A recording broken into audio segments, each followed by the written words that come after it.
বাংলাদেশি আর বাংলাদেশের বাইরে পৃথিবীর বিভিন্ন প্রান্তে যে যেখান থেকে চ্যানেল আই দেখছেন আপনাদের সকলকে সাদর আমন্ত্রণ তৃতীয় মাত্রা দেখবার জন্য। সাম্প্রতিক নানা বিষয় নিয়ে আলোচনার জন্য আমার সঙ্গে স্টুডিওতে রয়েছেন আমার বায়ে বসা আছেন জাতীয় সংসদ সদস্য এবং বাংলাদেশ জাতীয়তাবাদী দল বিএনপি কেন্দ্রীয় নির্বাহী কমিটির প্রশিক্ষণ বিষয়ক সম্পাদক এবিএম মোশাররফ হোসেন এবং আমার ডানে রয়েছেন বাংলাদেশ ছাত্র ফেডারেশনের সাবেক সভাপতি এবং জাতীয় মুক্তি কাউন্সিলের কেন্দ্রীয় সমন্বয়কারী ডাক্তার ফাইজুল হাকিম লালা। স্বাগত আপনাদের দুজনকে তৃতীয় মাত্রায়। মিস্টার মোশাররফ হোসেন, আপনার কাছে আমার জানবার যে বিএনপি কি জুলাই চার্টার বা গণভোটের যে জনরায় সেখান থেকে দূরে সরে যাচ্ছে কি না? ধন্যবাদ আপনাকে জিলুর ভাই, ধন্যবাদ আমার অনেক দিনের পুরানো নেতা আমাদের জনাব ফাইজুল হাকিম লালা ভাই। আসলে আপনি যে কথাটি বলছেন এই ধরনের একটা ন্যারেটিভ বাইরে কিন্তু দাঁড় করাতে চাচ্ছে বিএনপি জুলাই বিপ্লব থেকে সরে যাচ্ছে। আপনি দেখেন যে ইউনূস সরকার বিশেষ করে যে তার ১.৫ বছরের শাসনামলে যে ১৩৩টা অর্ডিন্যান্স জারি করেছিল সেগুলি প্রায় ৯৮টির মতো প্রায় আইনে পরিণত করা হয়েছে। বাকি কিছুগুলিকে অধিকতর তদন্তের জন্য রাখা হয়েছে, যেগুলি আরও রেকটিফাই করে সবার মতামত নিয়ে এটি সংসদে উপস্থাপন করা হবে। এবং বিএনপি বলেছে এগুলিকে রহিত করা হয়নি, বরং বাতিল করা হয়নি, বরং রহিত করা হয়েছে, যে পরবর্তীতে সময় আরও গ্রহণযোগ্য করে এগুলিকে সংসদে উপস্থাপন নিতে হবে। এক, অন্যদিকে আপনার দেখা যায় এখন যে সংকটটা তৈরি হয়েছে, কোথায় সংকটটা তৈরি, আমি মনে করি এটা সংকট না, এটা এক ধরনের একটা কৃত্রিম সংকট তৈরি করা হয়েছে। যে বিএনপি বলেছে সংবিধান সংশোধনের মাধ্যমে এই জুলাইয়ের আকাঙ্ক্ষাকে বাস্তবায়ন করতে হবে, যেটাকে আমরা সংস্কার বলি, একটা পপুলার শব্দ। এখন আপনি দেখেন, যদি আপনি জুলাই সনদকে যদি আপনি একটু তাকান, দেখবেন ওখানে স্পষ্ট ভাষায় বলা আছে ১ থেকে ৪৭ পর্যন্ত যেই বিষয়গুলি আছে এগুলিকে সংবিধান সংশোধনের মাধ্যমে বাস্তবায়ন করা হবে। তাহলে আপনি সংস্কারের সুযোগটা এখানে কোথায়? আর আরেকটি কথা, এখান থেকে আমাদের যারা অপোজিশন আছে বা যারা বিজ্ঞজন তারা বলার চেষ্টা করছে যে সংস্কারের মাধ্যমে এগুলি করতে হবে, কিন্তু আমরা তো এই সরকার তো একটা কনস্টিটিউশনাল গভর্নমেন্ট এবং ইউনূস সরকার একটা কনস্টিটিউশনের ব্যারিকেডের মধ্যে উনি রাষ্ট্রটা পরিচালনা করেছে। তো এই কনস্টিটিউশনতে আপনার গণপরিষদ গঠন করার কোনো সুযোগ নাই, কারণ আমাদের কনস্টিটিউশনে যদি আপনার শপথের অধ্যায় যান স্পষ্ট বলা আছে কিভাবে সংসদ সদস্যরা শপথ গ্রহণ করবেন। সেখানে তো সাংবিধানিক পরিষদের শপথ নেওয়ার মতো কোনো স্কোপ এখানে নাই। তো সুতরাং এটা বিএনপিকে আজকে শুধু মেলাইন করার জন্য পরিকল্পিতভাবে এই কথাগুলি বলা হচ্ছে। বরং আমরা বলেছি, আমাদের মাননীয় প্রধানমন্ত্রী তারেক রহমান বলেছে জুলাইয়ের প্রত্যেকটি অক্ষর আমরা পর্যায়ক্রমে বাস্তবায়ন করব। তো সুতরাং বিএনপির আন্তরিকতা, বিএনপির কমিটমেন্ট নিয়ে যারা প্রশ্ন তোলে, আমার মনে হয় তারাই জুলাই এই যে স্পিরিটটাকে বাস্তবায়ন করতে প্রতিবন্ধকতা তৈরি করছে। আপনাকে একটা কথা বলি, আমরা তো আপনার নিশ্চয়ই মনে থাকে, আপনার জাতীয় দেখেছেন সংসদ ভবনের দক্ষিণ প্লাজায় যে জুলাই সনদ নিয়ে যে স্বাক্ষর অনুষ্ঠান হয়েছিল, বিএনপি কিন্তু স্বাক্ষর করেছে। বরং সেখানে যে নোট অফ ডিসেন্ট সহ বিএনপি স্বাক্ষর করেছে, পরবর্তী দেখবেন আমি জুলাই আদেশে সেই নোট অফ ডিসেন্টটাকে অ্যাভয়েড করা হয়েছে। সেখানে বিএনপি সেইটারও কিন্তু একটা প্রতিবাদ জানিয়েছে। এবং গণভোটের যে 4টি প্রশ্ন আছে, সে 4টি নাম্বার 4 প্রশ্ন যদি আপনি দেখেন, সেখানে নোট অফ ডিসেন্টকে কিন্তু গুরুত্ব দিয়ে সে প্রশ্নটা করা হয়েছে। তা আপনি একদিকে জুলাই যে বাস্তবায়ন চান, আবার অন্যদিকে নোট অফ ডিসেন্টকে কী করবেন? অর্থাৎ আমি মনে করি রাজনৈতিক দলগুলি আলাপ আলোচনার মাধ্যমে এগুলি সমাধান করার একটা সুযোগ আছে। কিন্তু অহেতুক এখন দেখেন, আমরা দেখি যে কোনো দল বলে যে আন্দোলন করবে। মাত্র 1 বছর 6 মাসে একটা রক্তহী আন্দোলনের মধ্য দিয়ে আমরা একটা বিজয় অর্জন করেছি। বাংলাদেশের মানুষ এখন গণতন্ত্র দেখতে চায়। বাংলাদেশের নানা সংকট আছে। এই দেখেন এখন বৈশ্বিক একটা যুদ্ধ চাপিয়ে দেওয়া হয়েছে আমাদের উপর, আমেরিকা। সেখানে আমাদের জ্বালানি সংকট, কর্মসংস্থান সংকট, অর্থনৈতিক সংকট, আগামী দিনে বাংলাদেশটাকে আমরা কি পরিচালনা করব সেইটা নিয়ে একটা চরম উৎকণ্ঠার মধ্যে রাজনীতিবিদ আছে। এই মুহূর্তে কি জনগণ আন্দোলন চায়? বরং আমি মনে করি এইটাও, এই যে যারা বাংলাদেশটাকে একটা অস্থিতিশীল পরিস্থিতি তৈরি করতে চায় তাদের একটি অপকৌশল। আমরা বলি, এবং দেখবেন আমাদের মাননীয় প্রধানমন্ত্রী বলেছে যে কোনো ভেদাভেদ না, আসুন আমরা সবাই নিয়ে বাংলাদেশটাকে গড়ে তুলি। আমার আমার একটু সুযোগ দেওয়া উচিত, কারণ আগামী 5 বছর সংসদ, আজকেও আপনি কিন্তু মাত্র 56 দিন এই সরকার গঠিত হয়েছে। তো 56 দিনে আপনি একটা গভর্নমেন্টকে কতটুকু বিচার করতে পারবেন? আমাদের সামনে তো আরও 5 বছর পড়ে আছে। আমার মনে হয় কিছুদিন বিএনপির দেখা উচিত কার্যক্রম, তারপর যদি তারা মনে করে যে না আকাঙ্ক্ষা পূরণ হচ্ছে না, সেক্ষেত্রে আন্দোলনের দুয়ার তো সবসময় খোলাই থাকে। ডক্টর ফাইজুল হাকিম লালা, আপনার কি মনে হয় যে এই যে একটা বক্তব্য অনেকে হাজির করছেন এবং বিরোধী দল তো যারা সংসদে তারা আন্দোলনের কথাও বলছে, তো আপনি তাদের এই ন্যারেটিভের সঙ্গে কতখানি একমত? প্রথমে আমি তৃতীয় মাত্রার আজকের এই অনুষ্ঠানে আমন্ত্রণ জানানোর জন্য আমি চ্যানেল আইয়ের কর্তৃপক্ষকে ধন্যবাদ জানাই। আজকে বাংলাদেশের জনগণ কি ভাবছে আসলে এই সম্পর্কে যারা সরকারে আছেন কিংবা বিরোধী দলে আছেন তারা নিজ নিজ বয়ান তারা দিচ্ছেন যে তারাই জনগণের প্রতিনিধিত্ব করছেন। আমরা জাতীয় মুক্তি কাউন্সিল থেকে পরিষ্কার যেটা মনে করি যে বাংলাদেশে প্রায় দীর্ঘ 16 বছর এখানে শেখ হাসিনার একটা ফ্যাসিস্ট শাসন ছিল। জনগণ তার ভোটাধিকার হারিয়েছিলেন। জনগণের প্রত্যক্ষ অংশগ্রহণে জনপ্রতিনিধি নির্বাচিত হওয়া সেটা এখানে ঘটেনি এবং ব্যাপকভাবে এখানে গুম হয়েছে, বিচার বিরোধ হত্যা হয়েছে, বিরোধী দলের নেতাদের গ্রেপ্তার করা হয়েছে এবং আজকে যারা ক্ষমতায় আছেন বিএনপি তারা এবং যারা বিরোধী দলে আছেন তারা এবং আমরা যারা এই সংগ্রামী ছিলাম সকলেই আমরা তারা নির্যাতিত নানা মাত্রায় এবং পরিস্থিতি এমন পর্যায়ে গিয়েছিল যে বাংলাদেশে জুলাই আগস্টে যে গণ অভ্যুত্থান হয়েছে এই ধরনের গণ অভ্যুত্থান নজিরবিহীন বাংলাদেশের ইতিহাস। এটাকে যেমন কেউ কেউ বিপ্লব বলেছেন, আমরা এটা মনে করি না যেখানে বিপ্লব হয়েছে। বিপ্লব হতে গেলে মৌলিক পরিবর্তনের প্রশ্ন আছে সমাজের, কিন্তু এটা এমন একটা ব্যাপক এবং আক্রমণাত্মক গণ অভ্যুত্থান হয়েছে যে এটা বিদ্যমান সংবিধানকে কিন্তু নাকচ করে দিয়েছে। কিন্তু আমরা দেখলাম যে সেখানে একটা জোড়াতালি দেওয়া হয়েছে এবং জোড়াতালি দিলে যা হয় মানে ওই সাংবিধানিক কাঠামোর মধ্যেই এটাকে ঢোকানো হয়েছে। ফলে জনগণ সেটা আপনি বলছেন অন্তর্বর্তীকালীন সরকারের শপথ। হ্যাঁ হ্যাঁ, সেই পুরো জিনিসটাই আপনার এটা এবং মানুষ কিন্তু এটা মেনে নিয়েছে, আমরাও মেনে নিয়েছি। একটা পরিবর্তনের আকাঙ্ক্ষা থেকে মানুষ মেনে নিয়েছে। হ্যাঁ, যে কিন্তু জনগণের যে গণতান্ত্রিক যে জীবনদান, গণতান্ত্রিক মূল্যবোধ, গণতান্ত্রিক ক্ষমতা সেইটা অর্জনের জন্য তারা অপেক্ষা করেছিলেন যে একটা অংশগ্রহণমূলক নির্বাচনের মধ্যে দিয়ে জনপ্রতিনিধি নির্বাচিত হবে। কিন্তু দেখা গেল এটা নির্বাচনের বিষয় একটু মানে হচ্ছিল না। এটা শেষে পরিস্থিতির চাপেই আমি বলবো অন্তর্বর্তীকালীন সরকার তারা নির্বাচনে ব্যবস্থা করেছেন এবং একটা বলা চলে যে একটা গ্রহণযোগ্য নির্বাচন এখানে হয়েছে। কিন্তু নির্বাচন কিভাবে হয়েছে, নির্বাচন যারা অংশগ্রহণ করেছেন, এখন যারা সরকারে আছেন কিংবা যারা বিরোধী দলে আছেন তারা কে কি ভূমিকা রেখেছেন নির্বাচনের সময় এটাও কিন্তু জনগণ প্রত্যক্ষ করেছেন। আমি বলতে চাই এটা জনগণকে যদি আমরা বিচারক হিসেবে মেনে নিই তাহলে আমাদের সতর্ক হতে হবে যে তর্কটা এখানে হচ্ছে। সরকারি দল বলছেন যে আমরা এইভাবে সংশোধন কতগুলো, বিশেষ করে বলবো মানবাধিকার কমিশন যে অধ্যাদেশ গুমের ব্যাপারে কিংবা সুপ্রিম কোর্ট বিচার বিভাগের যে দুর্নীতি দমন কমিশন এই বিষয়গুলো সম্পর্কে সরকারি মহল যে ভাষ্য দিচ্ছে এর উপরে জনগণের আস্থা একটা দোদুল্যমান আছে কি নাই। সুতরাং এখানে মোশাররফ হোসেন জাতীয় সংসদ সদস্য আপনি যেটা বললেন যে আপনার সরকার দলীয় এটা করবে, প্রধানমন্ত্রী আপনাদের বলছেন জনগণের উদ্দেশ্যে, কিন্তু এটা খুব গুরুত্বপূর্ণ। মানে মানুষ কিন্তু ওয়াদা ভঙ্গ কিন্তু মানুষ এটা মেনে নেবে না। এটা হচ্ছে খুব আমার কাছে মনে হয়েছে একজন রাজনৈতিক কর্মী হিসেবে।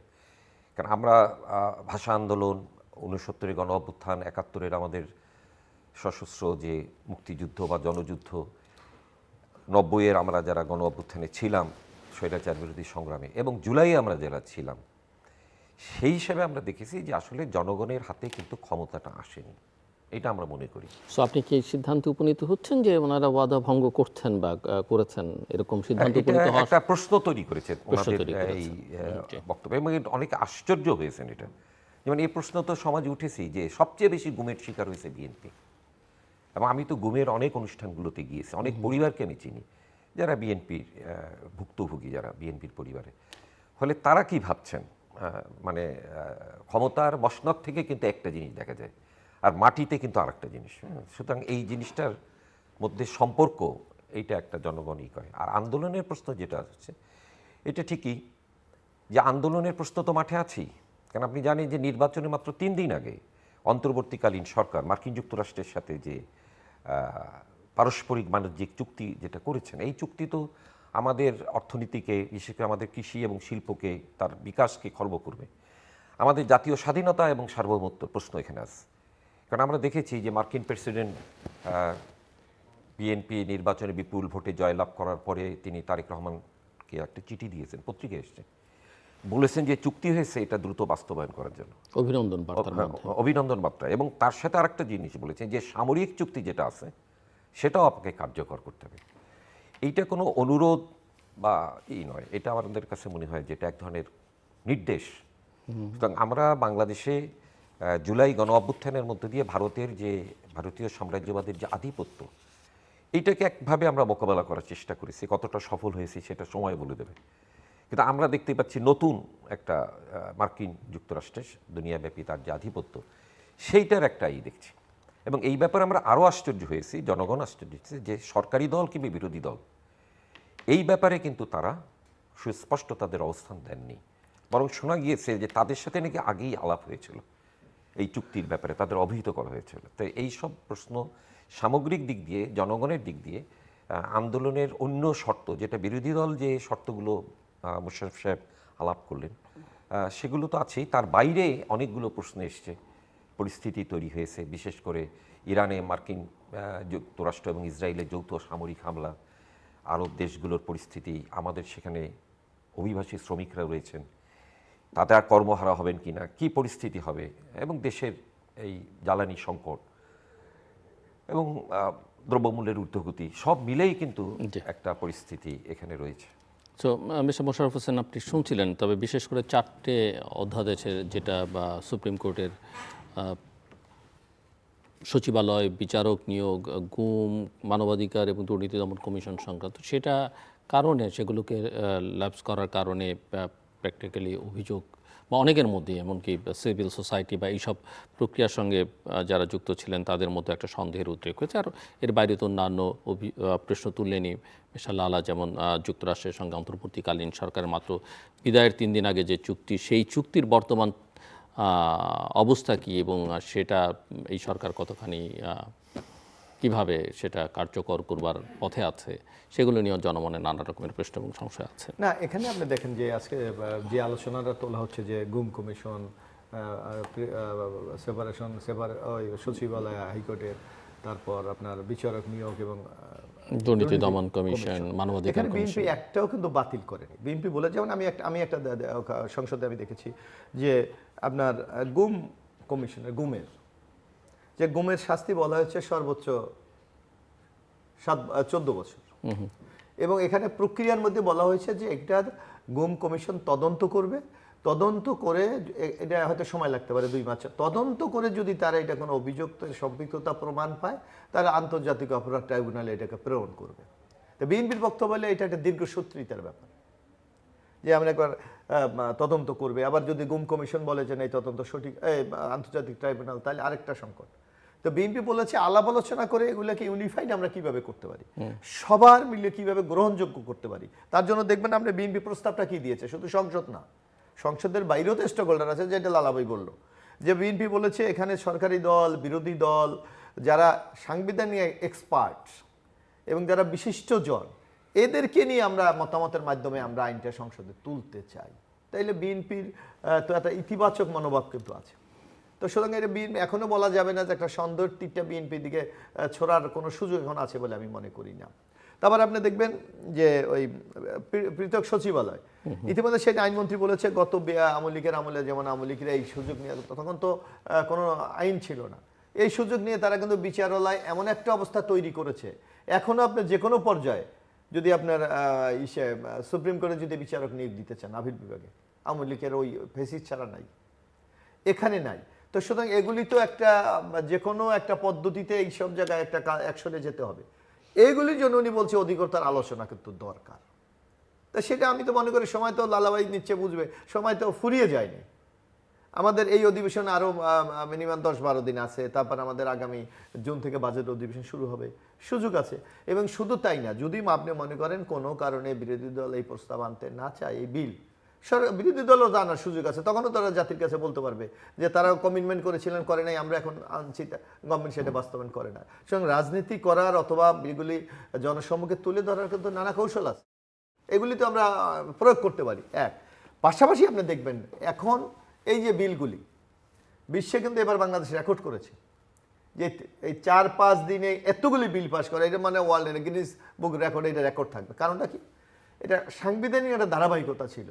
একটা টাইম ফ্রেমের একটা ব্যাপার ছিল যে এই কয়দিনের মধ্যে আপনাকে এগুলোকে আইনে পরিণত করতে হবে, যার জন্য অনেক অধিকাংশ বিল কিন্তু আপনার আলোচনার সুযোগ এখানে হয়নি। কারণ বিরোধী দল সরকারি দল ঐক্যমতের ভিত্তিতে কিন্তু বলেছে যে এই টাইমের মধ্যে আমাদের কাজ করতে হবে। এবং লাল্লাবাড়ির সামনে আমরা তো সংসদে সকাল 9টায় গিয়েছি, আমরা রাত্র 10টায় বের হয়েছি, এর মধ্যে কোনো শুধু দুপুরে একটু খাওয়ার নামাজের বিরতি দিয়েছে। অর্থাৎ সবাই কিন্তু আন্তরিক ছিল, অর্থাৎ বাংলাদেশটা যে একটা গণতান্ত্রিক উত্তরণ ঘটুক, আমাদের যেই প্রতিষ্ঠানগুলো আগামী দিনে ফেইল করেছে সেগুলিকে যাতে আরও কার্যকরী করা যায়, সেই জন্য কিন্তু বহু পরীক্ষা নিরীক্ষা চলছে।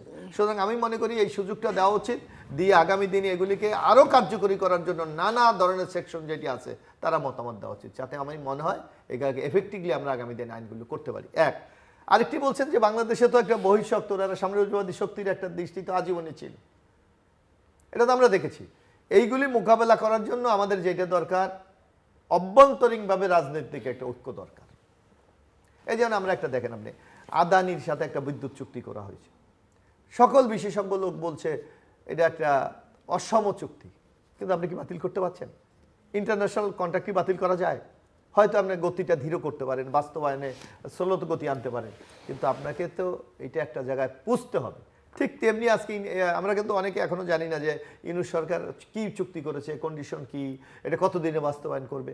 সামগ্রিক যদি এগুলি এই তথ্যগুলি বেরিয়ে আসে তাহলে আমরা মনে করি, কিন্তু এখন সেটা বের করবার দায়িত্ব তো সরকার অবশ্যই না। এখন দেখেন আমাদের দেশে তো আইন অনেকগুলি আছে, কিন্তু রাষ্ট্রের নিরাপত্তা, তারপর গভর্নমেন্টের শপথ, আপনি দেখেন আমরা মন্ত্রীরা যখন শপথ নেয় কিন্তু দুইটা শপথ নেয়, একটা হলো তার দায়িত্ব পালনের ক্ষেত্রে সে অনেস্ট থাকবে, আরেকটা কিন্তু রাষ্ট্রের গোপনীয়তা কর্ম। এখন কোন ভিত্তিতে এই চুক্তিগুলি হয়েছে সেগুলি তো আমাদের দেখার বিষয়। ডক্টর লালা, চুক্তির ব্যাপারে তো ধরেন যখন কথা উঠেছেই, বাংলাদেশের সংবিধানে কিন্তু এটা রয়েছে যে চুক্তি বৈদেশিক রাষ্ট্রের সাথে হলে সেটা জাতীয় সংসদে আনতে হবে আপনার, এটা কিন্তু আছে। এখন শেখ হাসিনা 2010 সনের 12ই জানুয়ারি তিনি দিল্লিতে গেলেন, যেটা শেখ হাসিনা মনমোহন চুক্তি নামে বিখ্যাত আপনারা, যে চুক্তিতে বাংলাদেশকে একেবারে আষ্টে পৃষ্ঠে বেঁধে ফেলেছিল ভারত, আমাদের পররাষ্ট্রনীতি, আমাদের আভ্যন্তরীণ বিষয়, আমাদের অর্থনীতি ইত্যাদি। তো সেইখানে এই চুক্তি তো কখনোই পার্লামেন্টে আসে নাই। মানে এখানে সংবিধানই অনেকেই বলছেন, আমরা জাতীয় সংসদে শুনি সংবিধানের কথাটা এরকমই যে সংবিধানের দোহাই দেওয়া হয়, কিন্তু আসলে কি সংবিধান মানা হয়? ফলে দেখা যাচ্ছে যে চুক্তি যে হচ্ছে সেই ব্যাপারে করে গেছেন ইউনূস সাহেব, এবং যেটা আমি বলেছি আগে যে সংবাদপত্র এসছে যে বিএনপি এবং জামাত ইসলাম, এনসিপি এরা জানতেন যে এই ধরনের একটা হচ্ছে, তাদের নাকি বলা হয়েছে এটা, কিন্তু এইটা নিয়ে কেউ আর কোনো কথা বলেন নাই। না, জামাত বলেছে তাদের সঙ্গে আলাপ করা হয়নি। হ্যাঁ, তা পরবর্তীকালে জাতীয় সংসদও এই গুরুত্বপূর্ণ চুক্তি নিয়ে আলোচনা হয়নি। মালয়েশিয়া কিন্তু এই চুক্তি থেকে বেরিয়ে গেছে, মার্কিন যুক্তরাষ্ট্রের সাথেও তো মালয়েশিয়া এইটা করেছিল, মালয়েশিয়ান গভর্নমেন্ট এই চুক্তির মধ্যে তারা যাচ্ছে না। এই চুক্তি একটা সময়সীমা আছে, সময়সীমা এখন আছে, হয়তো 1.5 মাস কি 2 মাস আছে, 2 মাসের পার হয়ে গেছে, তো সেটা রয়েছে। ফলে সেইখানেও কিন্তু একটা আন্দোলনের প্রশ্ন আছে। আমরা এটা নিয়ে মাঠে নেমেছি যে এই চুক্তি বাতিল করতে হবে। এখন আপনি বলতে পারেন যে কেন এই চুক্তি বাতিল করতে হবে, এইটা একটা যেটা মোশাররফ আপনি বলছেন যেটা অনেক দিন ধরেই চলে আসছে, সেই ব্রিটিশ ঔপনিবেশিক শাসন থেকে এইখানে এমন একটা শ্রেণী তৈরি হয়েছে, শাসক শ্রেণী, ব্যবসায়ী শ্রেণী, তারা সাম্রাজ্যবাদের সাথে সম্পর্কিত। এখানে কোনো শিল্পায়ন যেটা নিজের পায়ে আমরা দাঁড়াবো অর্থনৈতিকভাবে, আমাদের কৃষি নিজের পায়ে দাঁড়াবে, এটা তারা হতে দেবে। আমি একটু আপনার কাছে বুঝতে চাই যে এগুলো তো ধরেন চুক্তি, এবং সেটা পার্লামেন্টে আলোচনা আমরা দেখব যে সামনে উত্থাপিত হয় কিনা, আপনার আন্দোলনের কথা বলছেন, কিন্তু সামগ্রিকভাবে সরকারের তো মাত্র 2 মাস, এবং এই 2 মাসে যে ভঙ্গুর অর্থনৈতিক অবস্থা থেকে তারা যাত্রা শুরু করলো, সেই অর্থনীতি, দৈনন্দিন জীবনে মানুষের দ্রব্যমূল্য মানুষের জীবনকে কিভাবে স্পর্শ করছে, আইন শৃঙ্খলা পরিস্থিতি এবং জ্বালানির বিশেষ করে তেলের মূল্য বৃদ্ধি, বিদ্যুৎ অবস্থা, যেগুলো অনেকটাই মধ্যপ্রাচ্যের যুদ্ধের সঙ্গে সম্পর্কিত, এই জায়গাগুলো ম্যানেজ করবার ক্ষেত্রে আপনি কি মনে করেন সরকার পারফরমেন্স কেমন দেখেন? আমি স্পেসিফিক যদি এই জায়গাগুলো আপনাকে জিজ্ঞেস করি, যেটা একদম সাধারণ মানুষের সঙ্গে সম্পর্কিত। সংবাদপত্রের সূত্র অনুযায়ী সরকারি মহল থেকে তো বলি বেড়ানো হচ্ছে যে জ্বালানি ক্ষেত্রে কোনো সংকট নেই, এটা তো আমরা দেখি, কিন্তু বাস্তবে তো সংকট আমরা দেখি। আপনি গ্রামাঞ্চলে যান, আমি কদিন আগে গ্রাম থেকে এলাম, কৃষকদের তো ডিজেলের অভাব হয়েছে, ডিজেলের মূল্য বেড়ে গেছে আপনার ধরেন কৃষিকাজের ক্ষেত্রে আপনার ধরেন। আর শহরে তো আমরা দেখি, ধরেন আমি মফস্বলও দেখে আসছি, এই যে মোটরসাইকেলের লাইন, গাড়ির লাইন, হ্যাঁ, ভুক্তভোগী যারা তারা দেখছে। এবং সেই ক্ষেত্রে প্রশ্ন যে সরকার বলছে জ্বালানি সংকট নেই এবং পাইপলাইনে তেল আসছে, 2 মাস পর্যন্ত আমাদের জ্বালানি মজুদ আছে, তাহলে এখন এই অবস্থাটা কেন? এখন সরকার অল্প দিন এসছেন এবং তারা উদ্যোগ নিচ্ছেন এটা মোকাবেলা করার জন্য। সেই দিক দিয়ে তো জনগণের একটা বলা চলে যে তারা ধৈর্য দিচ্ছেন, কারণ বাংলাদেশ প্রতিষ্ঠার পরও কিন্তু একটা পরিস্থিতি হয়েছিল এবং শেখ সাহেব বলেছিলেন যে আমি 3.5 বছর কিছু খাবার দেওয়ার পারবো না, মানুষ মেনে নিয়েছিল।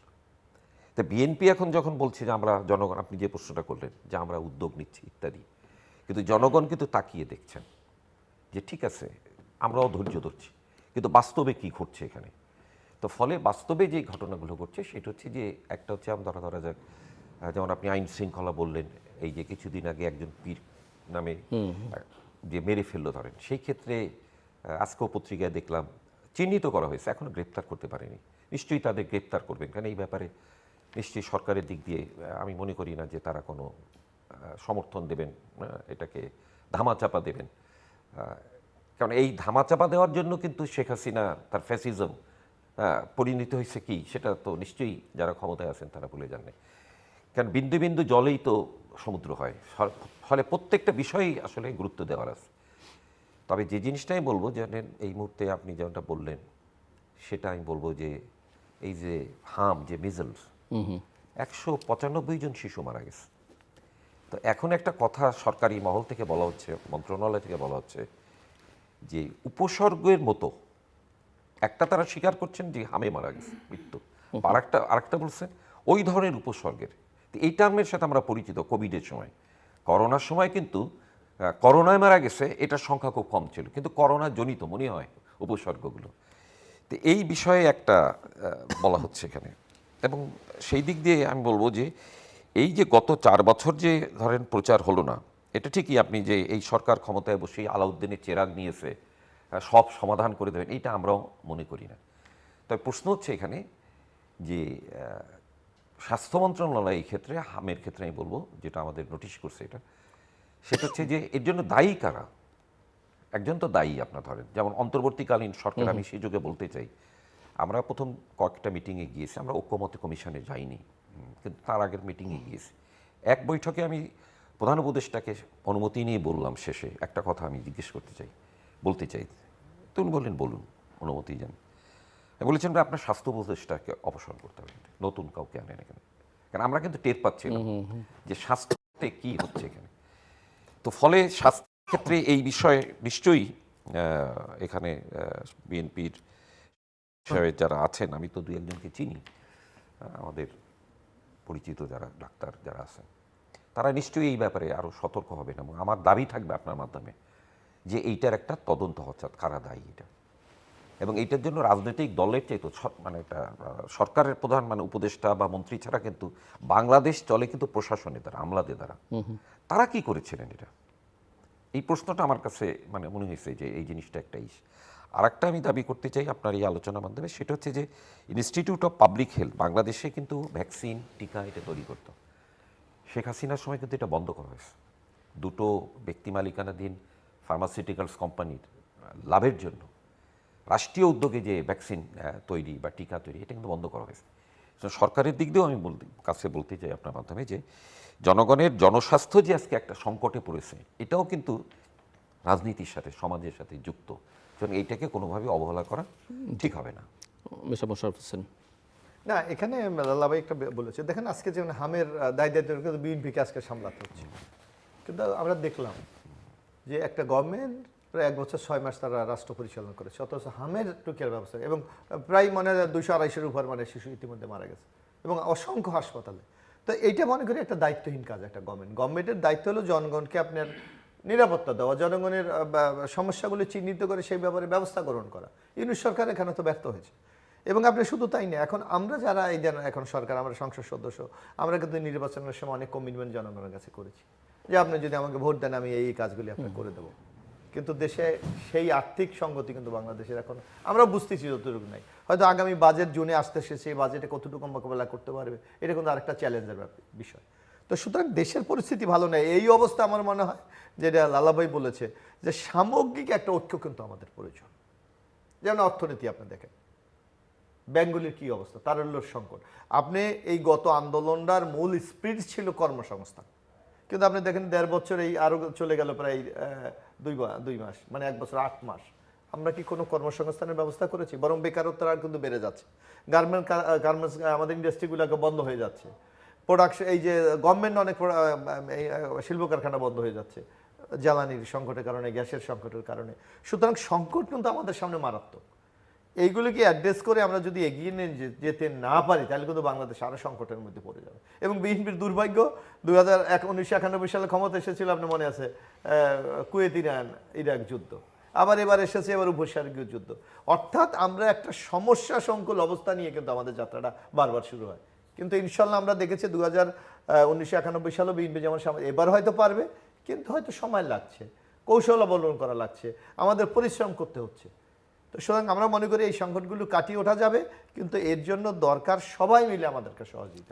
আইন শৃঙ্খলার যে কথা বললেন, আইন শৃঙ্খলা আগের চেয়ে তো আপনি অনেক ভালো ইনশাল্লাহ লক্ষ্য করছেন আপনি, যে ইন্ডিয়ান গভর্নমেন্টের আমলে যে মব কালচার ছিল আর কি এখনই আছে।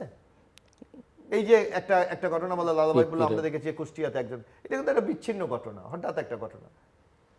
এইগুলিকে তো দিয়ে আপনার সামগ্রিক আইন শৃঙ্খলা পরিস্থিতির মূল্যায়ন করা যাবে না। বরং দেখেন আপনি আজকে মব বন্ধ হয়ে গেছে সারা বাংলাদেশে। একটা গভর্নমেন্ট যদি ক্ষমতায় আসে, প্রথম যে একটা রাজনৈতিক কিন্তু একটা উত্তাপ থাকে, সেইটাও ইনশাল্লাহ সেটা বিএনপি অত্যন্ত দক্ষতার সাথে নিয়ন্ত্রণ করেছে। হ্যাঁ, কিছু কিছু জায়গায় সংকট আছে, যেমন আমাদের ওই যে কিশোর গ্যাং নাকি একটা বলে, সেটা চেষ্টা চলছে, ধরা প্রতিনিয়ত দেখছেন ধরা হচ্ছে, পুলিশের সক্ষমতা বাড়ানো হচ্ছে, পুলিশের মনোবল বুস্ট আপ করার জন্য সে নানাভাবে আমরা প্রদর্শন দিয়েছি। এবং কোথায় দেখেছেন আজকে আপনি এই 2 মাসে যে সরকারি দলের হস্তক্ষেপে কোথাও আইন শৃঙ্খলা দায়িত্ব পালনে ব্যর্থ হয়েছে? এটা মনে হয়নি। আমি মনে করি এটা সম্ভব হয়েছে একমাত্র আমাদের মাননীয় প্রধানমন্ত্রী তারেক রহমানের কঠোর নির্দেশনায়, এবং তার একটা সবার জন্য যে বাংলাদেশ স্লোগান, এই স্লোগানটাকে বাস্তবায়নে পরিণত করার জন্য যেখানে যে স্টেপ দরকার উনি কিন্তু সেই পদক্ষেপটা গ্রহণ করে চলেছে। এমনিতে আপনার কাছে কি মনে হয় যে সরকারের এই 2 মাসের পারফরমেন্স কি জনগণের জন্য খুব একটা আশা জাগাবার মতো তেমন কোনো পারফরমেন্স?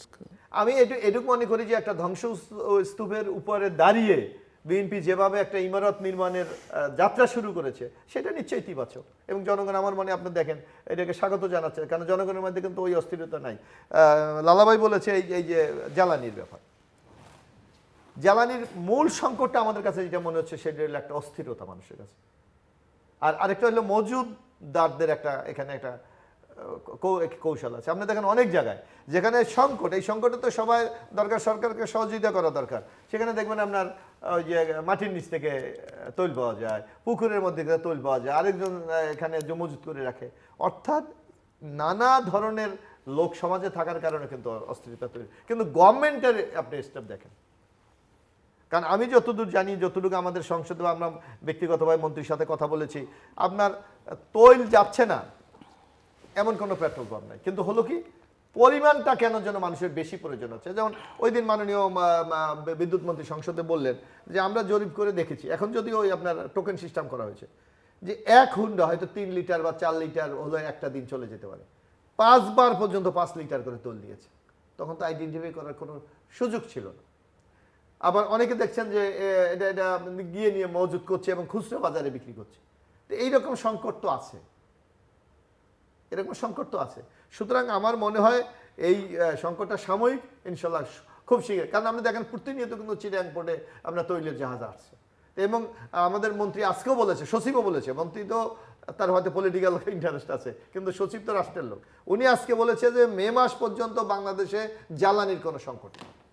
ডক্টর লালা, আমি ক্ষেত্রে বলতে চাই, এবং আপনি ওভারঅল সরকারের পারফরমেন্স কেমন দেখেন? সেটা হচ্ছে অনেকে আবার মনে করেন যে প্রধানমন্ত্রীর পারফরমেন্স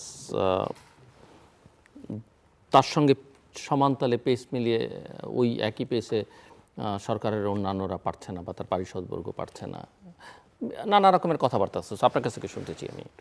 এখানে আমি যেটা বলতে চাই সেটা হচ্ছে যে সরকার যে কতগুলো আপনি যেমন পদক্ষেপ নিয়েছে, তার মধ্যে ব্যাংকিং সেক্টরের কথা ভাই বললেন, ব্যাংকিং সেক্টরে তারা যে পদক্ষেপ নিয়েছেন সেটা নিয়ে তো ইতিমধ্যেই মানুষ প্রশ্ন তুলছে যে যারা ব্যাংকিং খাতে লুটপাট করেছে, ধরেন এস আলম গ্রুপ এরকম নাম চলে আসছে, যারা আবার কি তাদের হাতেই ব্যাংকগুলো ফিরে যাবে কিনা সরকার যে পদক্ষেপ নিচ্ছে, পত্রিকায় যে তথ্য পদক্ষেপগুলো আসছে।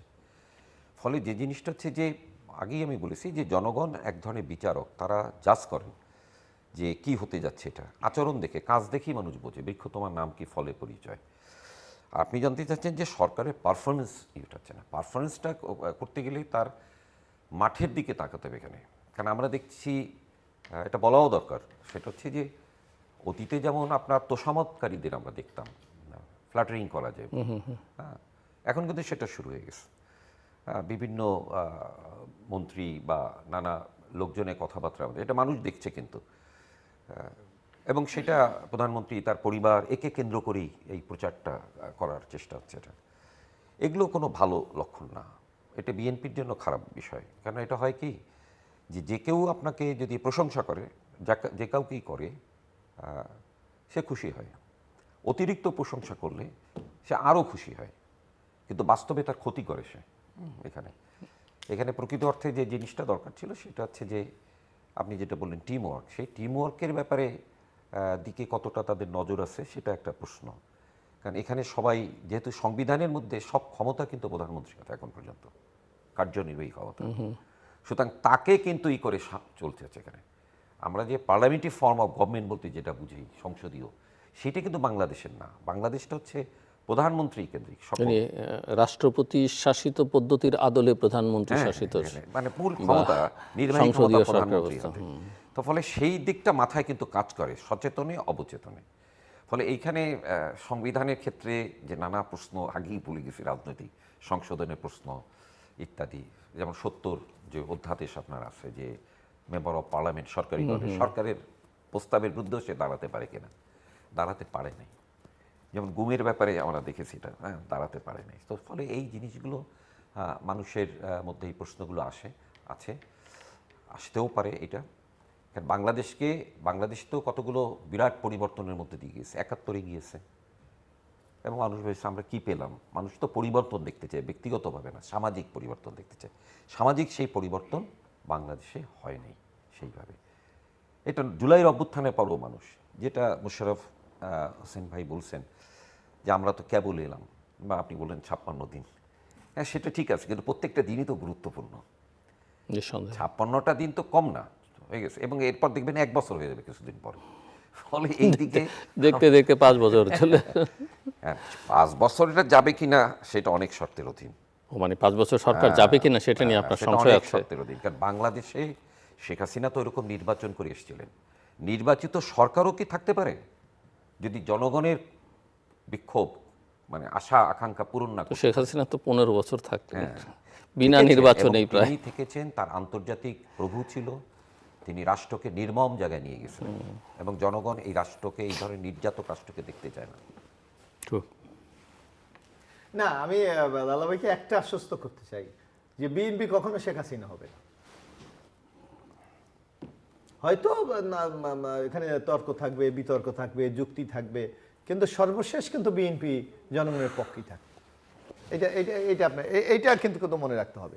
আর আমরা কিন্তু এবার আপনি দেখবেন, লালাভাইকে আমি একটু স্মরণ করে দিতে চাই, তার এই মানে যে একটা অবিশ্বাস বা একটা অনিশ্চয়তা উনি দেখতে পাচ্ছেন, তার আশঙ্কা যেটা ৫ বছর তো শুনে উনি, আপনি এটা নিশ্চয়ই খেয়াল করবেন যে এই যে বিএনপির ৩১ দফা আপনি সংস্কারটা নিশ্চয়ই আপনি তো দেখেছেন, বা এটা বাংলাদেশে খুব এখন বহুল পরিচিত। সেখানে দেখবেন আমরা তখন কিন্তু ক্ষমতায় ছিলাম না, বিরোধী দলও ছিলাম না, আমরা রাজপথে ছিলাম। তখন কিন্তু আমরা চিন্তা করেছি, আমাদের নেতৃত্ব চিন্তা করেছে, তারেক রহমান চিন্তা করেছে যে বাংলাদেশটা এইভাবে হওয়া দরকার গণমানুষের জন্য। আমরা কিন্তু ওই জায়গায় এখন স্টিক আছি। আপনি দেখবেন ঐক্যমত কমিশনের যেই দফাগুলো গৃহীত হয়েছে তার মূল ভিত্তি কিন্তু আপনার 31 পয়েন্ট। আপনি দেখবেন এই যে প্রধানমন্ত্রীর ক্ষমতা নিয়ন্ত্রণ, আপনার একটা নির্দলীয় সরকারের অধীনে নির্বাচন হওয়া, স্থানীয় সরকারের মার্কাগুলি বাদ, আমরা কিন্তু অলরেডি মার্কা বাদ দিয়ে দিয়েছি, আইন পাস হয়ে গেছে। আমরা প্রধানমন্ত্রী, এই যে দেখবেন যদি ইনশাল্লাহ এই সংসদে হয়তো হবে না, আগামী সংসদে যখনই বিলগুলি আসবে, প্রধানমন্ত্রীর ক্ষমতা সীমিতকরণ, আমরা কেয়ারটেকার গভর্নমেন্ট, আপার হাউস, আমরা এখন বিতর্কটা কথা, যেন আপার হাউস হবে এই নিয়ে কিন্তু কারো কোনো দ্বিমত নাই। অর্থাৎ আপনি এখন কোন পদ্ধতিতে হবে, সিস্টেমটা নিয়ে হলো সংকট। আপনি আর্টিকেল 70-র কথা আপনি বলছেন, 70-র ব্যাপারে বিএনপি তো সবার আগে প্রস্তাব দিয়েছে যে এটা হওয়া উচিত। তো এই যে আজকে প্রধান বিচারপতি নিয়োগ, আমরা বলেছি আইন করা, স্বাধীনতার 54 বছর আইন নেই, আমরা বলছি আইন করেন। অলরেডি নির্বাচন কমিশন কোনোদিন যে কোনো গভর্নমেন্ট তার নিজের মতো করে, অলরেডি তো সেখানে সিদ্ধান্ত হয়ে গেছে, স্পিকারের নীতি কমিটি হবে, সেটা তারা করবে। তো এইভাবে নানা পরিবর্তনের ক্ষেত্রে তো বিএনপির কোনো দ্বিমত নাই, সুতরাং আপনার সন্দেহ করা, অবিশ্বাস করার কোনো সুযোগ আছে আমরা মনে করি না। হ্যাঁ, তবে গণতন্ত্রে আপনাকে এই জিনিসটাও কিন্তু মাথায় রাখতে হবে, গণতন্ত্র মানে এইটা না যে কেউ দাবি করলে 100%ই মানতে হবে, সেটা কিন্তু ডেমোক্রেসি হয় না, সেটা হলে স্বৈরতান্ত্রিক অথবা ফ্যাসিস্টিক একটা ব্যবস্থা। সুতরাং আমাদেরকে চেক অ্যান্ড ব্যালেন্স করে কিন্তু আপনাকে এগিয়ে যেতে হবে। এই যে আপনি নানা মানে রিস্কের কথা আপনি রাষ্ট্রের বলেন, এগুলি কেন হয়? অনেক সময় রাষ্ট্র টিকে থাকার জন্য কিন্তু অনেক জায়গায় অনেক শক্তির সাথে কম্প্রোমাইজ করতে হয়। কারণ আপনি যদি আপনার অস্তিত্ব বিলীন হয়ে যায়, আপনি যদি ন্যূনতম যে এই বাংলাদেশ নামক সত্তাটাই যদি বিলীন হয়ে যায়, সেখানে তো আমাদের দাবি দেওয়া বলেন, আমাদের যে আকাঙ্ক্ষা বলেন, আমাদের পরিবর্তনের যে ইচ্ছা বলেন, এগুলি তো আমরা বাস্তবায়ন করতে পারবো না। যার জন্য সামগ্রিক অবস্থা বিচার বিশ্লেষণ করে আমাদেরকে একটা চেক আপ ব্যালেন্সের পথে আমাদের কিন্তু এগিয়ে যেতে হবে। এই জিনিসটা কিন্তু আমাদের স্মরণে রাখতে হবে। জি ডক্টর আলা। না, এই বিষয়ে আমি বলতে চাই, যখন বিরোধী দলে আন্দোলনের মাঠে, বিরোধী দলে না আন্দোলনের মাঠে যখন বিএনপি ছিল এবং তারা 31 দফা যে তৈরি করেছিলেন, আমাদের মধ্যে কিন্তু নিজেদের মধ্যে এটা আলাপ হয়েছে যে বাংলাদেশে কোনো শাসক শ্রেণীর দল, বুর্জুয়া দল এরকম সংস্কার করা এটা করে নাই। আওয়ামী লীগ তো প্রশ্নই আসে না, অন্য কোনো দলও করে নাই। তার মানে বিএনপি সংকটের গভীরটা বোঝার চেষ্টা করছে, এটা আমরা কিন্তু মনে করি। এখন দেখার বিষয় যে সেটা হ্যাঁ, এখন প্রশ্ন হচ্ছে অন্য জায়গায়, প্রশ্ন হচ্ছে আপনি বুঝতে পারবেন, ভাইও বুঝতে পারেন, আমি সেগুলো বলে গেছি অন্যভাবে ইঙ্গিত দিয়ে, জি জি যে জনপ্রতিনিধি যারা হয়েছেন তারা নির্বাচনে যে ব্যয় করেছেন, যে পদ্ধতিতে কাজ করেছেন, এই প্রশ্নগুলো তো সম্পর্কিত। মানে আমি যদি দেখি, কেন আমি এই জন্যই বললাম যে ব্যাংকিং সেক্টরে সরকার যে পদক্ষেপ নিয়েছে, যার মধ্য দিয়ে প্রশ্ন উঠছে যে সেই ব্যাংক ডাকাত এসালমরা ফিরে আসতেছেন কিনা, তাদের হাতে মালিকানা যাচ্ছে কিনা। তাহলে বাংলাদেশের নির্বাচনে যেমন বিরোধী দল নির্বাচনে একটা গ্রুপ আমরা শুনেছি, বাণিজ্যিক গ্রুপ, তারা প্রায় 3000 কোটি টাকা দিয়েছে, এটা রাজনৈতিক মহলে নানা সূত্রে জানা যায়, এমনকি জামাত ইসলামের মঞ্চেও দেখা গেছে। তাহলে এই যে বড় বড় গ্রুপ, বিজনেস গ্রুপ হাউস, তারা যে শত শত হাজার কোটি টাকা বিনিয়োগ করে এই নির্বাচন এমপিদের, হ্যাঁ, যে আমার এত এমপি আছে পার্লামেন্টে, এত এই আছে, এগুলো কিন্তু আলোচনা হয়, এগুলো আমরা অনেক আগের থেকেই শুনে আসছি। সুতরাং বাংলাদেশের জনগণের যে ভাবনা, জনগণ বলতে আমি মনে করি শ্রমিক, কৃষক, সাধারণ মানুষ। ফলে গ্রাম অঞ্চলে শিক্ষা ব্যবস্থার কী অবস্থা, স্বাস্থ্যের কী অবস্থা, আমাদের কর্মসংস্থানের কী অবস্থা, আমাদের মজুরির কী অবস্থা, আমাদের যে অবসর কতটা আছে, শ্রমিকদের যেমন কোনো অবসর নেই, আপনার ধরেন সাপ্তাহিক ছুটিটাও তারা পায় না, রেগুলার ডিউটি করায় সেদিন। তো ফলে যে জিনিসটা হচ্ছে যে জনগণের উন্নয়নটা, জনগণ খুব কমই চায়, খুব বেশি তাদেরই না, অল্পেই বাংলাদেশের মানুষই হয়। এখন যখন ফ্যামিলি কার্ড করলো বিএনপি, ধরেন এটা আমার জানার বিষয় যে ফ্যামিলি কার্ডটা আসলে কতটা কার্যকর। পহেলা বৈশাখ কৃষক কার্ড করলো, আমি এটার ব্যাপারে খোঁজ দিচ্ছি গ্রাম অঞ্চলে বা এখানে ঢাকায়, যে কৃষক কার্ডগুলো কারা পেলেন, খোদ কৃষক পেলেন। কৃষক কার্ড তো বোধহয় শুধু টাঙ্গাইলেই দেওয়া হয়েছে না, সারা দেশে 20,000 টোকেন। তারপরে প্রধানমন্ত্রী সেদিন বললেন যে স্বাস্থ্য কার্ড, হেলথ কার্ড, তাই না? এখন এই সুবিধাটা যাদের পাওয়া দরকার, সাধারণ শ্রমজীবী মানুষ, দরিদ্র মানুষ, তারা পাচ্ছে কিনা? কেন এখানে তো অনেক জাল আছে, রাজনৈতিক জাল, দলীয় এই বাগবাটোয়ারা, নানা অতীতে যেভাবে হয়ে এসছে, এইটার কোনো তদারকি সরকার করছে কিনা, মানে তদারকির তো মনিটরিং একটা ব্যাপার হচ্ছে, হয়তো সে একটা ভালো উদ্যোগ নিল, কিন্তু আসলে এটা কার্যকর হচ্ছে কিনা, মানে যার পাওয়ার কথা সে পাচ্ছেন কিনা। মানে এখানে উনি তো প্রশ্নটা রাখলেন, এর সঙ্গে অনেকেই প্রশ্ন করেন যে আসলে এগুলো কতটা ফিজিবল, বা এগুলো আসলে শেষ পর্যন্ত কতটা কল্যাণ বয়ে আনবে, এবং দেশের আর্থিক যে অবস্থা, এগুলোর অর্থের যোগান ঠিকঠাক মতো হবে কি না, সেটা নিয়ে অনেকের মধ্যেই সংশয় আছে। আরেকটা তো হচ্ছে এটা কিভাবে ডিস্ট্রিবিউট হচ্ছে, কারা করছে, কারা সুবিধাভোগী, সেটা আরেকটা আপনাদের কর্মসূচি যেটা আপনারা বলেছেন যে আপনারা 1 কোটি কর্মসংস্থান করবেন 18 মাসের মধ্যে, সেটাও আসলে যেখানে ব্যবসা বাণিজ্যের যা অবস্থা, প্রাইভেট সেক্টরের যা অবস্থা, সেগুলোকে আসলে চাঙ্গা না করে 1 কোটি কর্মসংস্থান কতটা জাস্ট, এটা কি ইউটোপিয়ান কোনো আইডিয়া নাকি না আমি বুঝতে প্র্যাকটিক্যাল পারছি আপনার আইডিয়া। প্রশ্ন। আমি প্রথম একটু লালাভাইয়ের কথা বলছি। আপনিও প্রশ্ন করেছেন যে এই বেনিফিশিয়ারি কারা। আপনি দেখবেন আমাদের অনেক কিন্তু মানে কাগজে কলমে তো সেটা স্পষ্ট না যে না, কারা, আমি সেটা একটু কিন্তু বললে প্র্যাকটিক্যালি কারা। আপনি দেখবেন যে আমাদের অনেক সামাজিক নিরাপত্তা একটা বলয় আছে। এই বলয়ের মধ্যে এখন কিন্তু অনেকেই কিন্তু এই বেনিফিট পাচ্ছে, যেমন বয়স্ক ভাতা, বিধবা ভাতা, জেলে ভাতা, প্রতিবন্ধী ভাতা, মুক্তিযোদ্ধা ভাতা। আমাদের এইটার অন্যতম কন্ডিশন এই সুবিধাগুলি যারা পায় তারা কিন্তু এই আওতায় আসবে না। তো বাংলাদেশে আপনি দেখবেন প্রায় 6 কোটির উপরে কিন্তু একেবারে দারিদ্র লোক এরকম আছে। তো যদি আপনি ওই সুবিধাগুলি বাদ দেয় তাহলে সংখ্যাটা কিন্তু খুব একটা বেশি হবে না। হ্যাঁ, এবং এইটা আপনি বলছেন এইটা টোটালি সরকারি প্রক্রিয়ার মাধ্যমে এটা করা হচ্ছে। ওখানে লোকাল যেমন কৃষি কার্ড দিলে ওখানে কৃষি কর্মকর্তা আছেন, ইউনিয়নে কৃষি সহকারী আছে, ইওনো আছে, এই ধরনের একটা কমিটির মাধ্যমে কিন্তু এটা বেশি হয় যারা ওই বেনিফিটগুলি না পায় না তার বাইরে। এক, দ্বিতীয়ত আপনি দেখুন এই যে আমাদের বলা আছে আমরা একটা ফ্যামিলি কার্ড দিচ্ছি, ফ্যামিলি কার্ডে কিন্তু কন্ডিশনে আছে যে পরিবারের সবচেয়ে যিনি বয়স্ক, যিনি ওই বেনিফিটগুলি পান না, তাকে আমরা এই বেনিফিটটা যাতে ওই যে 2,500 টাকা দেওয়া হয় তাকে দিয়ে তার নিজের মধ্যে একটা অর্থনৈতিক সচ্ছলতা আছে।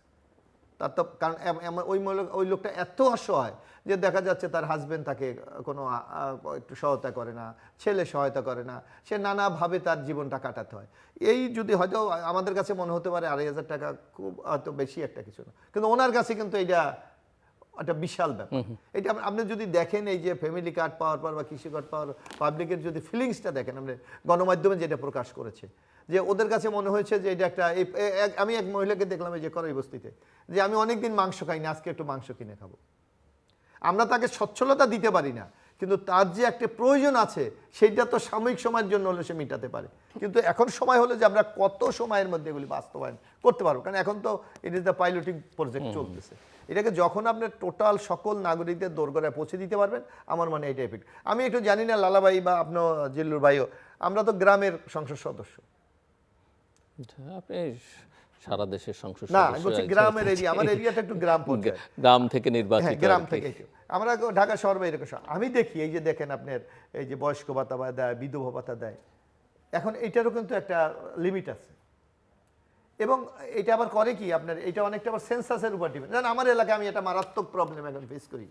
আমি গেলে আমার দেখবেন আমার বাসার সামনে 200-400 পয়সা থাকে। কারণটা কি, এই যে আপনি কিছুদিন আগে ফ্যামিলি সেন্সাস গেল, সেখানে কোথাও দরিদ্র হার বেড়ে গেছে, কোথাও কমে গেছে। তখন ধরেন আগে দেখেন কোনো একটি এরিয়া হয়তো একটা ইউনিয়নে 2,000 লোক হয়তো আপনার বয়স্ক ভাতা পেত, এখন দেখা যাচ্ছে ওই মানে অসহায় ভাতা পেতেন, এখন ওখানে দেখা গেল, আমি বললাম যে ওখানে হয়তো এটা তো 1200 হয়ে গেছে। আমি ওনাকে প্রশ্ন করলাম কেন 1200 হয়ে গেছে, কয় আমাদের এবার সেন্সাসে এখানে আমাদের দারিদ্র্যের হার আমরা অনেকটা কমিয়ে এনেছি, এর জন্য কিন্তু টোটাল সাহায্যটা কমে গেছে। এই সংকটগুলি কিন্তু আছে আপনার। এখন বেসিক্যালি কি দারিদ্রতা কমেছে কিনা এইটা কিন্তু আপনার প্র্যাকটিক্যাল ফিটে কোনো নিউজ নাই। ওই যে কর্মকর্তারা নিজেদের ক্রেডিট নেওয়ার জন্য দেখা একটু বাড়িয়ে দিয়েছে। এই সংকটগুলি আপনি গ্রামগঞ্জে গেলে দেখবেন যে মানুষ কত অসহায়, কারণ আপনি তো কর্মসংস্থান সৃষ্টি করতে পারেন না। এবং আরেকটা বড় সমস্যা হয়েছে, আপনি দেখবেন আওয়ামী লীগের আমলে, আমি যেটা আমার নিজের বাস্তব অভিজ্ঞতা, যে তারা এত বেশি মেগা প্রজেক্টের দিকে লক্ষ্য ছিল যে সাধারণ মানুষের কর্মসংস্থান বা আমরা যে গ্রামীণ অবকাঠামো উন্নয়ন, সেই দিকে আওয়ামী লীগ কোনো লক্ষ্যই দেয়নি। যার কারণে কিন্তু মানুষের বেকারত্বের হার বেড়ে গেছে, কর্মসংস্থান কমে গেছে এবং তাদের মধ্যে একটা চরম দারিদ্রতা বিরাজ করছে। যে আমি একটু আরেকটা প্রসঙ্গ নিয়ে আলোচনা করতে চাই। 133টি অধ্যাদেশের একটি অধ্যাদেশ, যেটার মধ্য দিয়ে আওয়ামী লীগের কার্যক্রম নিষিদ্ধ, বা আওয়ামী লীগ একটা নিষিদ্ধ অবস্থার মধ্যেই আছে। তো এটা নিয়েও আমাদের নানা মহলে নানা রকমের মিশ্র প্রতিক্রিয়া আছে। আমি একটু আপনার কাছ থেকে শুনতে চাই ডক্টর ফজলুল হাকিম লালা। আওয়ামী লীগের নিষিদ্ধ করার এইটা, এই বিষয়ে বলা চলে যে আওয়ামী লীগ নেতৃত্ব এই দলটিকে বা কর্মীবৃন্দ এই দলটিকে যেখানে নিয়ে গিয়েছিলেন তারা নিজেদের বাস্তব কাজের মধ্যে দিয়ে, জনগণের আকাঙ্ক্ষাকে পদদলিত করে, গুম করে, বিচার বিহিত হত্যা করে, চরম নির্যাতন করে, এটা তো ভাবাই যায় না যে কিভাবে জুলাইয়ে হত্যাগুলো হয়েছে, নির্যাতন হয়েছে। দীর্ঘ 15-16 বছর হয়েছে, জুলাই তো একটা ওই একটা জায়গায় সর্বোচ্চ পর্যায়ে গেছে। ফলে রাজনৈতিক দল হিসেবে আওয়ামী লীগ একটা ফ্যাসিস্ট একটা ঘৃণিত দল হিসেবে চিহ্নিত হয়েছে। সুতরাং আওয়ামী লীগের রাজনৈতিক তৎপরতা স্থগিত করা, মানে আইন করে আদেশ দিয়ে অন্তর্বর্তীকালীন সরকার করেছে। বিএনপি সম্ভবত সেইটাকেই কন্টিনিউ করছে আমাদের এটা। সেটাই। কারণ এইটা কেউ সাহস পাবে না এখানে, এটা যে সরকারই এখনই করবে, যদি বিএনপিও করে তাহলে এই জনগণের মধ্যে যে ক্রোধটা আছে, ক্ষোভটা আছে, কারণ তারা এই বিচারটা দেখতে চায়। আমরা যেমন কিন্তু আওয়ামী লীগের বিরুদ্ধে তো এখন পর্যন্ত কোনো মামলাও হয়নি যে না, সেটা রাজনৈতিকভাবে একটা রাজনৈতিক দল ওইভাবে নিষিদ্ধ করার ব্যাপারে চিন্তা ভাবনা থাকে যে এইভাবে নিষিদ্ধ করে রাজনীতি নিষিদ্ধ করা যায় না। এটা হলো রাজনীতির জায়গা থেকে কোনো দলকে আইন দিয়ে নিষিদ্ধ করা যায় না এটা। কিন্তু এরা যে মানে একটা অন্তর্বর্তীকালীন যেটা সরকার করেছে সেটাও পরিস্থিতির চাপেই তারা করেছে। তারা যদি এটা না করতো তাহলে আরও ব্যাপক মানুষের ক্ষোভটাকে তারা শীতল করেছে কিন্তু এই নিষেধের এটা দিয়ে। বিএনপিও আমি মনে করি তারা এখনও শীতল করে রাখছে, হয়তো বা তারা এটাকে ওপেন করবে, এটা আমাদের মনে হয়। কারণ এটা একটা শ্রেণীগত সম্পর্ক আছে তো। কারণ আমি যদি প্রশ্ন আপনি মনে করছেন যে শ্রেণীগত সম্পর্কের কারণে ওপেন করবেন ওনারা, হ্যাঁ এটা তো নাকি আপনি যেটা বলছিলেন যে রাজনীতিকে আসলে নিষিদ্ধ করে রাখা যায় না সেই না, কারণে সেটা তো একটা সাধারণ সেই বাস্তবতা বা জাতীয় এবং আন্তর্জাতিক একটা চাপ বা ছাড়াও তারা আপনি প্রশ্নের যদি মধ্যে পড়তে পারেন। আপনি যেহেতু রাজনৈতিক বিজ্ঞান চর্চা করেন, রাজনীতির ব্যাপারে, রাষ্ট্রবিজ্ঞানের ব্যাপারে, রাষ্ট্র নিয়ে চিন্তা করেন, সুতরাং এটা তো আপনি বলতেই পারেন যে কোনো রাজনৈতিক মত বা দলকে আইন দিয়ে নিষিদ্ধ করা যায় না, তার তৎপরতা চলবে। যেমন জামাত ইসলামের ক্ষেত্রেও আপনি দেখছেন যে গুপ্ত হয়ে নানাভাবে হয়েছে না কাজ, তো গুপ্ত সুপ্ত এটা হয়েছে। আমি সেই জিনিসটা বলতে চাচ্ছি। আমি বলতে চাই যে জনগণের মনোভাবটা কি, জনগণের মনোভাবটা আওয়ামী লীগের বিরুদ্ধে আছে, একটা ফ্যাসিস্ট হিসেবেই আছে। সুতরাং সেই মনোভাবটা নিশ্চয়ই বিএনপি তার হিসাবের মধ্যে নিয়ে এসছে। যেমন আপনার শেখ সাহেব জামাত ইসলাম ৭১-এর পর তার তৎপরতা ছিল না, কিন্তু তাদের কিন্তু একভাবে পুনর্বাসনের চেষ্টা হয়েছিল সাধারণ ক্ষমা করে। যদি সেদিন যদি দল করতে দিতেন তাহলে মানুষ দাঁড়ায় যেত তার বিরুদ্ধে, কিন্তু সে দল করতে এলো মিলিটারি আমলে, সুযোগ পেল। কিন্তু এর আগে কিন্তু তাকে প্রশ্রয় দেওয়া হয়েছে, এখানেও তাই, ধীরে ধীরে ওইটাই হবে। জি, মির্জা মোশাররফ হোসেন। না, এখানে আপনি দেখেন বিএনপি আছে উভয় সংকটে। আপনি দেখেন আমরা নির্বাহী আদর্শে কোনো দল নিষিদ্ধ হোক এটা আমরা চাই। আমরা চেয়েছি যে বিচারিক আদালতের মাধ্যমে তারা যদি ফৌজদারি অপরাধ করে থাকে, ক্রিমিনাল অপরাধ করে, তাদের বিরুদ্ধে ব্যবস্থা না হোক। কিন্তু আপনি দেখেন সেই পথে কিন্তু আগায় নাই কেউ। কারণ দল হিসাবে আওয়ামী লীগকে নিষিদ্ধ করার জন্য কোনো অভিযোগ দেওয়া হয়েছে আমি এখন পর্যন্ত আমার জানা মতে নাই। বলা আছে জুলাই, হ্যাঁ, তবে যদি আমার মানে এটা অনেকটা কানেক্টিং যদি মনে করেন জুলাই গণ অভ্যুত্থানে তারা অপরাধী সাব্যস্ত হয়, সেক্ষেত্রে দলের ব্যাপারে না, সেটা তো ধরেন ইন্ডিভিজুয়ালরা তো সিদ্ধান্ত নেওয়ার কিন্তু সক্ষমতা আদালত পাচ্ছেন, কিন্তু দল হিসেবে কিন্তু আর দেখবেন যে বিএনপির বিরুদ্ধে কিন্তু একটা ন্যারেটিভ দাঁড় করানো যাচ্ছিল যে বিএনপি মানে আওয়ামী লীগকে নিষিদ্ধ চায় না। সুতরাং সরকারি দলের কিন্তু একটা উভয় ধরনের বিপদ থাকে। তো বিএনপি আমি মনে করি যাতে ইন্টারিম গভর্নমেন্টের যে এই অধ্যাদেশগুলি এসেছে সেইটা বাস্তবায়ন করেছে, এর মধ্যে হয়তো আওয়ামী লীগ নিষিদ্ধ কাঠামোতে পড়ে গেছে। তো এখানে তো আমাদের কিছু করার নেই। ওকে, মিস্টার ফজলুল হাকিম লালা, আমরা শেষের দিকে আপনার ক্লোজিং রিমার্কস। আমি যেটা বলবো এই সূত্র ধরেই ধরেন যে এনসিপির নেতা হাসনাত আবদুল্লাহ তিনি চট্টগ্রাম গেছেন, সেখানে তারা সিটি কর্পোরেশন নির্বাচন করবেন। কি মঞ্জুরুল আলম আওয়ামী লীগের এক সময় মেয়র ছিলেন, হ্যাঁ, তার সাথে দেখা সাক্ষাৎ করছে। এবং জুলাই আন্দোলনে অনেকে তাকে তরুণরা গিয়ে ঘেরাও করছে যে কেন আপনি এখানে আসছেন, এদিকে আওয়ামী লীগ নিষিদ্ধের দাবি তোলেন আর এই দিকে যোগাযোগ করেন। তো রাজনীতির ক্ষেত্রে এই দিকগুলো কিন্তু প্রশ্ন তুলবেই, মানুষ সমাজেও প্রশ্ন তুলবে। ফলে আমাদের দিক দিয়ে আমরা পরিষ্কার বলতে চাই যে আজকের যারা ক্ষমতাসীন আছেন, তারেক রহমানের নেতৃত্বে বিএনপির সরকার কিংবা এই জাতীয় সংসদ এবং বিরোধী দল জামাত ইসলামী যারাই জুলাই বা বাংলাদেশের জুলাইয়ের অভ্যুত্থান বা দীর্ঘ 16 বছর ফ্যাসিবাদ বিরোধী যে সংগ্রাম, এই সংগ্রামের মধ্যে মানুষের যে চেতনার একটা বিকাশ ঘটছে, আগের মতো যা কিছু করা এখানে যাবে না, মানে ধোঁকা দেওয়া যাবে না। হয়তো আমি থাকবো না বা আপনি থাকবেন না, কিন্তু তরুণ প্রজন্ম থাকবে। এবং এবার যারা উঠবেন, আমার এটা বলার একটা খুব ইচ্ছা, এবার যারা উঠবেন গ্রামের গরিবরা উঠবেন এবং শহরের, কারণ এই বৈষম্যের বাংলাদেশ চলতে দেওয়া যায় না। না, আমরা তো আশাবাদী অবশ্যই যে বাংলাদেশ পরিবর্তন হবে অর্থনীতির ক্ষেত্রে, রাজনৈতিক ক্ষেত্রে, সামাজিকভাবে, এবং বৈষম্য দূর হোক। এই জন্যই তো আমাদের রাজনীতিবিদদের সংগ্রাম। কিন্তু সব কিছুই তো আপনার নির্ণয় করতে হবে বাস্তবতার নিরিখে।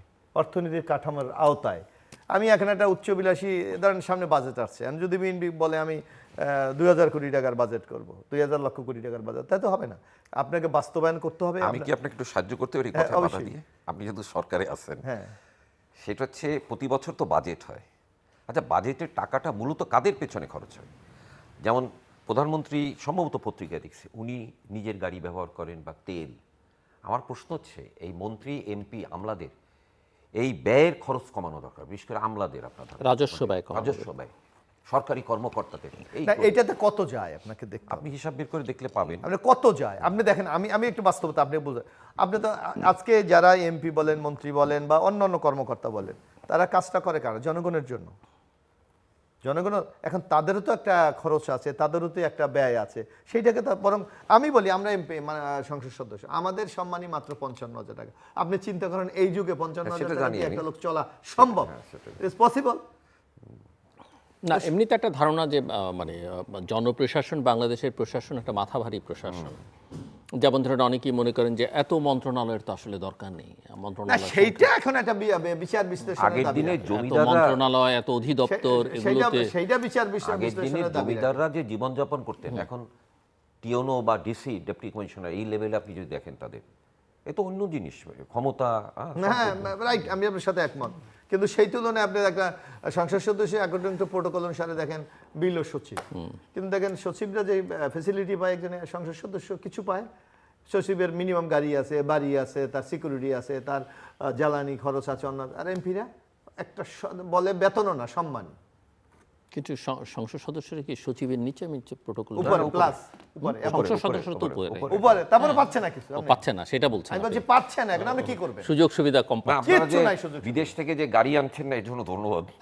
না না, আপনি তো একটা জিনিস প্লট দেখছেন দিচ্ছেন না, হ্যাঁ? প্লট লালা দিচ্ছেন ভাই, না। আপনি গাড়ি দিচ্ছেন না, আপনি তাকে দিয়ে কাজ করাবেন, তাহলে আপনি গভর্নমেন্টের কাছ থেকে যে 5 বছরের জন্য গাড়ি দিয়ে দেন, টোল দিয়ে দেন, ড্রাইভার দিয়ে দেন, অসুবিধা নাই। না, না, সেটা আপনি সেটা তো করছেন না, না, সেটা কিন্তু সরকার তাকে দিক। দিয়ে আপনি কাজ করাতে চাচ্ছেন, তা কিভাবে করবে? হাউ, সে কিভাবে সম্ভব? এটা কিভাবে সম্ভব বলেন? আর দেখেন এখানে স্ট্যাটাসও একটা ব্যাপার আছে। আপনি এমপিকে বলছেন জনগণের প্রতিনিধি, এখন একটা জায়গায় গেল মানে সরকারি কর্মকর্তা গাড়ি যাবে, তাদের সিকিউরিটি থাকবে, গার্ড থাকবে, আর এমপি সাহেব রিকশায় যাই ওখানে নামবে, তাহলে তার স্ট্যাটাসটা কোথায় যায়? এইটাও তো আপনি তার বিবেচনা করতে স্ট্যাটাসটা হচ্ছে জনগণের স্ট্যাটাস। না না না, এইটা আপনার রিয়ালিটি আপনাকে চিন্তা না, করতে হবে, বাস্তবতা চিন্তা এটা করতে যে স্ট্যাটাস ছুটি দিয়ে বলি, রাশেদ খান মেনন উনি একবার বলছিলেন যে ওনার একটা সাধারণ গাড়ি ছিল, তো উনি এমপি, তো সে এলাকার লোকজন এই গাড়ি দেখলে সম্মানই করতে চায় না। হবে। রাইট, আমার যেই গাড়ি, অন্যদের যেই গাড়ি, তাতে দেখলে আমার এই গাড়িতে, আমার এই এইটা হচ্ছে- বামপন্থীর এই গাড়ি দেখলে মানুষ আসলে সম্মান। মেনন সাহেব বলেছেন আমি না রিয়ালিটি, জিলুর ভাই রিয়ালিটি এটা, এইটা হচ্ছে বাস্তবতা। জুলুর ভাই, এটা হচ্ছে দৃষ্টিভঙ্গির সমস্যা। না না না নো, আমি মানুষের ভালোবাসা অন্য জায়গায়। মানুষের সমাজ, জন্য যারা কাজ রাষ্ট্র, করে, মানুষ তাই না? অনেক বদলেও গেছে, সেটাও দেখতে হবে। না, আমাদের তো তাদের বদলানোরও কাজ। Right, your absolutely right. দর্শক, অনুষ্ঠানের শেষ প্রান্তে আমরা সামাজিক যোগাযোগ মাধ্যম ফেসবুক, এক্স এবং ইউটিউবে তৃতীয় মাত্রা লাইভ স্ট্রিম হচ্ছে, আপনি দেখতে পারেন। টেলিভিশন পর্দায় দেখতে না পারলে যে কোনো সময় যে কোনো স্থান থেকে ইউটিউবে তৃতীয় মাত্রা চ্যানেলটি সাবস্ক্রাইব করে এই পর্ব বা পুরনো পর্বগুলো আপনারা দেখতে পারেন। ডক্টর ফজল হাকিম লালা এবং মিস্টার এবি মোশাররফ হোসেন, অসংখ্য ধন্যবাদ এই আলোচনা অংশ নেওয়ার জন্য। দর্শক, সরকারের বয়স মাত্র 2 মাস এবং এখনই আসলে চূড়ান্তভাবে কিছু সিদ্ধান্ত নেওয়া, তার ভালো কি মন্দ সেটা বলা যাবে না। কিছু কিছু বিষয় মানুষকে আহত করেছে, কিছু কিছু বিষয় মানুষের মধ্যে সংশয় তৈরি করেছে, এগুলো যেমন ঠিক, আবার কিছু কিছু বিষয় মানুষের মধ্যে আশাও জাগিয়েছে। কিন্তু একটা কথা তাদেরকে মাথায় রাখতে হবে, যেটা আমার এক অতিথি বলছিলেন, যে আগের ধারায় চললে হবে না, আগের সেই দিন আর নেই, সেই ভাবের দিনও নেই, আর যা খুশি করে পার পাবার দিনও নেই। সেটা যদি যারা দায়িত্বে আছেন, ক্ষমতায় আছেন, তারা যদি মাথায় রাখেন, তাহলে আমার মনে হয় অনেক সমস্যার সমাধান সহজ হবে। আমাদের সঙ্গে থাকবার জন্য অসংখ্য ধন্যবাদ, আপনাদের সবার জন্য শুভকামনা।